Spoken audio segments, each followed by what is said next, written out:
खरीप हंगाम हा फळ पिकांच्या लागवडीसाठी तितकाच महत्त्वाचा असतो, मात्र यासाठी रोप निरोगी असणं गरजेचं आहे। अशाच निरोगी रोपाच्या विक्रीसाठी वेंगुर्ल्यातील फळ संशोधन केंद्र प्रसिद्ध आहे। केवळ रोपाच्या विक्रीतून या फळ संशोधन केंद्रात कोट्यावधींची उलाढाल झाली आहे। फळ पिकांच्या जातीवंत रोपांसाठी शेतकऱ्यांचं विश्वासाचं ठिकाण म्हणजे वेंगुर्ल्यातील फळ संशोधन केंद्र। या फळ संशोधन केंद्रातून दरवर्षी 2 ते 3 लाख रोपांची विक्री केली जाते। राज्यासह कर्नाटक, आंध्र प्रदेश, ओरिसा, गोवा, राजस्थान या राज्यांमधून इथल्या रोपांना मोठी मागणी असते। देशभरातील शेतकऱ्यांना जातीवंत रोप उपलब्ध करून देणं हेच या संशोधन केंद्राचं उद्दिष्ट आहे। दरवर्षी या फळ संशोधन केंद्रातून फक्त रोपांच्या विक्रीतून कोट्यावधीची उलाढाल होत असते। जवळजवळ 2 कोटीच्या वरती रोपे इथून विकली गेली आहेत। 1990 साली जो 35,000 हेक्टर क्षेत्र आंबा आणि काजूखाली होतं, ते आज जवळजवळ 4 लाख हेक्टर क्षेत्र आंबा आणि काजूखाली आले। याचे श्रेय निश्चितच आपल्या महाराष्ट्र शासनाला आणि आपल्या क्रियाशील शेतकऱ्यांना जातं। तसेच या विद्यापीठाने ही कमी खर्चिक आणि सोपी पद्धत जी काढली आहे, आंब्यामध्ये जी स्टोन ग्रेपिंग आणि काजूमध्ये मृदू कास्टिंग पद्धत आहे, या विकसित केल्यामुळेच आज आपण एवढ्यापर्यंत मोठ्या प्रमाणावर जातीवंत कलम पुरवत आहोत। या फळ संशोधन केंद्रात आंब्याच्या 30 वेगवेगळ्या जाती आहेत। यातील 20 स्थानिक तर 10 विदेशी जाती आहेत। काजूच्या वेंगुर्ले 4, वेंगुर्ले 7, वेंगुर्ले 8 आणि वेंगुर्ले 9 या जातीची कलमी आहेत।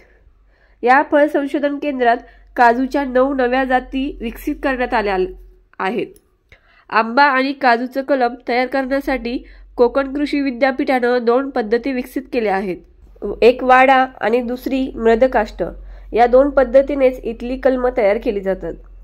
आज मोठ्या प्रमाणात कलम बांधणीसाठी म्हणजे कौशल्य आधारित रोजगारी म्हणून पाहता येऊ शकतं आणि तो आपल्याला कोकणातल्या ग्रामीण भागातील ज्या युवती युवती आहेत त्यांना एक रोजगाराचा महत्त्वाचं साधन म्हणून उपलब्ध करून देऊ शकतं।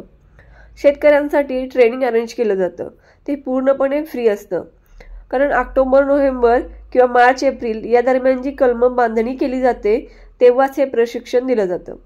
वेंगुर्ल्यातील फळ संशोधन केंद्रात आंब्याची 60 रुपये आणि काजूच्या रोपाची 50 रुपये दराने विक्री केली जाते। आंब्याच्या एका कलमासाठी 32 रुपये खर्च येत असल्याचं इथले अधिकारी सांगतात। काही शेतकरी 10 ते 12 वर्षापासून इथूनच कलम घेऊन जातात।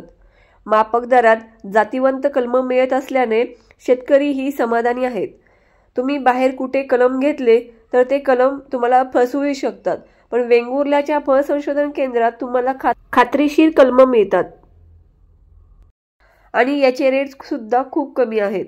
बऱ्याच शेतकऱ्यांचं म्हणणं असं आहे की 100% इथली रोपे चांगली येतातच। या फळ संशोधन केंद्रात नारळ, सुपारी, जांभूळ, पेरू, दालचिनी, काळी मिरी, काजू अशा कित्येक पिकाची रोपे तयार केली जातात। साधारणपणे 15 मे पासून इथे रोपांच्या विक्रीला सुरुवात होते आणि याच काळात देशभरातून शेतकरी फळ पिकाची रोपे घेऊन जातात। दर्जेदार आणि जातीवंत रोप निर्मितीमुळे वेंगुर्ल्याच्या या फळ संशोधन केंद्राची विश्वासाची सहायता अजून वाढते।